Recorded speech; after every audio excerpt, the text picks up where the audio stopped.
Good morning. আশা করি সবাই ভালো আছেন। আমাদের গল্পগুলো নতুন আরও একটি ব্লগে আপনাদেরকে স্বাগত। একা সংসারে আমাদের প্রত্যেককেই সংসারের প্রত্যেকটি খুঁটিনাটি বিষয়ে, প্রত্যেকটি খুঁটিনাটি জিনিসে চোখ রাখতে হয়। ঘুম থেকে ওঠার পর আমার চোখ এই সবুজ প্রাণগুলোর দিকেই পড়ে, ওরা কেমন আছে। দেখুন, এই স্পাইডার প্ল্যান্টটার যে কিনারাগুলো আছে কেমন যেন শুকিয়ে শুকিয়ে গেছে, তাই একটুখানি ছেটে দিচ্ছি, তাতে করে দেখতে ভালো লাগবে। এইগুলো তো ইনডোর প্ল্যান্ট, জানি না ওরা কতটা রোদ সহ্য করতে পারে না পারে, তবে ঘরে আমি রাখতে পারছি না। তার কারণ হচ্ছে ঘরে নিচে কোথাও রাখলে মিছরি হয়তো গাছের পাতাগুলোকে ছিঁড়ে ফেলবে, তাই ওখানে ওপরটাতে রেখে দিয়েছি আপাতত। দেখা যাক কি হয়। আজকে জুস বানাচ্ছি একটু গাজর, একটু আপেল, তার সাথে আমলকি আর কাঁচা হলুদ দিয়ে। আপেল এমনিতে ঘরে থাকলে খাওয়াই হয় না, তাই ভাবছি একবারে এই আপেলটা দিয়ে জুস বানিয়ে ফেলি, তাতে খাওয়াও হবে আর ঘরে থেকে আপেলটা নষ্ট হবে না।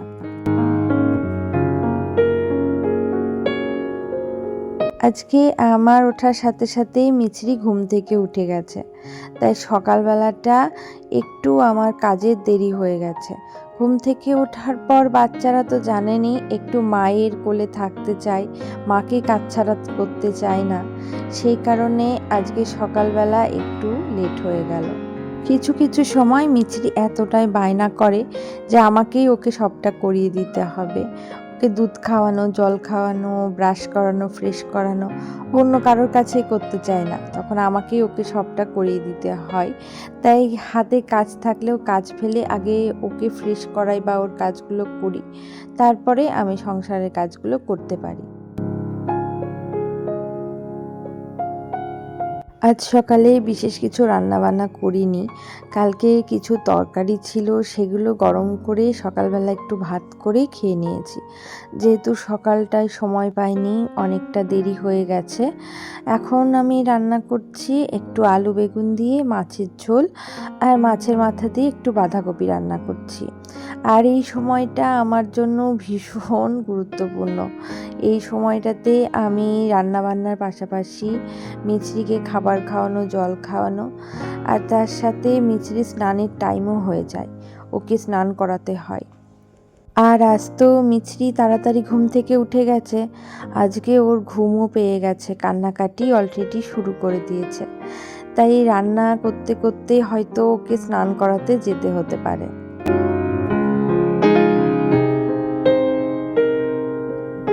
মিছরির বয়সী বাচ্চা বাড়িতে থাকলে ঘরবাড়ি একটু এলোমেলো হবে, এটাই স্বাভাবিক।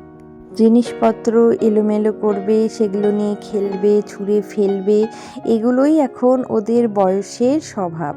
কিন্তু ঘরবাড়ি এলোমেলো দেখতে আমারও ভালো লাগে না, চারপাশটা এলোমেলো হয়ে থাকলে ভীষণ বিরক্তি লাগে।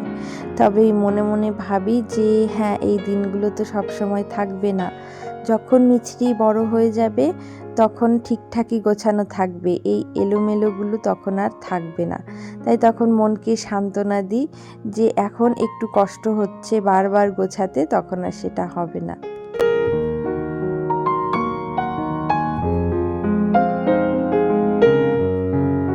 তবে এত ব্যস্ততার মাঝখানেও মিছরিকে নিয়ে সবটা সামলেও আমি চেষ্টা করি সবসময় ঘরবাড়ি পরিষ্কার পরিচ্ছন্ন রাখার, সবটা গুছিয়ে রাখার যতটা পারি।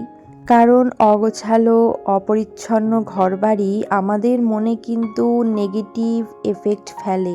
চারপাশে অপরিচ্ছন্নতা থাকলে শরীরে কুড়মি অলসতা আসে, আর সেটা সংসারের জন্য একদমই ভালো না।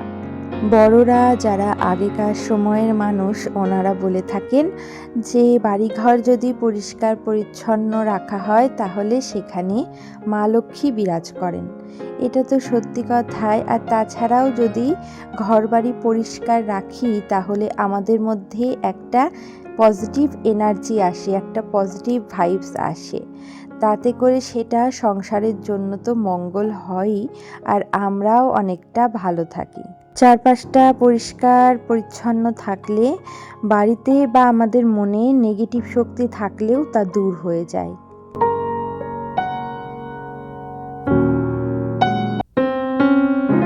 যাদের আমার মতন ছোট বাচ্চা আছে তাদের সবসময় হয়তো সংসারটা পরিপাটি করে গুছিয়ে রাখা সম্ভব হয় না, তবে এটাই বলবো যে যখন চোখের সামনে যেটুকু এলোমেলো অপরিচ্ছন্নতা পড়ে সেটুকু তখনই ঠিক করে রাখা বা পরিষ্কার করে ফেলা, তাতে করে অনেকটা কাজ জমে না, আর তাতে করে কাজগুলো করা সহজও হয়ে যায়।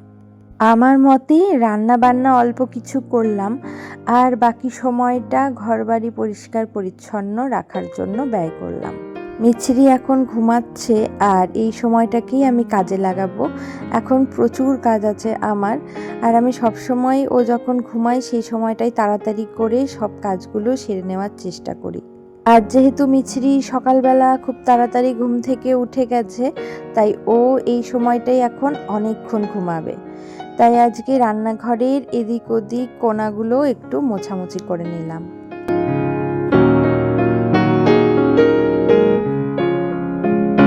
কালকেই এই স্টিক মপটা কেনা হয়েছে। আসলে এতদিন তো হাত দিয়ে মুছছিলাম। আমাদের বারান্দাটা প্রচুর বড়, তারপর আমাদের বেডরুম আছে, এদিকে রান্নাঘর, ছোট্ট বারান্দা আছে, এত কিছু মুছতে অনেকটা সময় লেগে যায়, তাই আমার পক্ষে না সম্ভব হয়ে উঠছিল না। তাই আমার বরকে বলেছিলাম যে এই স্টিকগুলোতে যে সুইচ থাকে, সুইচ দিলেই চেপা হয়ে যায়, সেগুলো একটা কিনে আনতে, কিন্তু ও বুঝতে পারেনি এগুলোতে সুইচ নেই, এমনি হাত দিয়ে চিপে নিতে হয়। বেডরুম আর এই বাইরের বারান্দাটায় যেহেতু কার্পেট পাতা আছে, তাই এগুলো প্রত্যেক দিন মোছার প্রয়োজন হয় না, কিন্তু যেদিনই আমি সময় পাবো সেদিনই মুছে নেব, তাই মপটা কিনে আনতে বলেছিলাম। যাই হোক, আজকের ব্লগটি এখানেই শেষ করছি। আশা করছি ব্লগটি আপনাদের ভালো লেগেছে। ভালো লেগে থাকলে কমেন্ট করে জানাবেন। দেখা হচ্ছে পরের ব্লগে। ভালো থাকুন, সুস্থ থাকুন।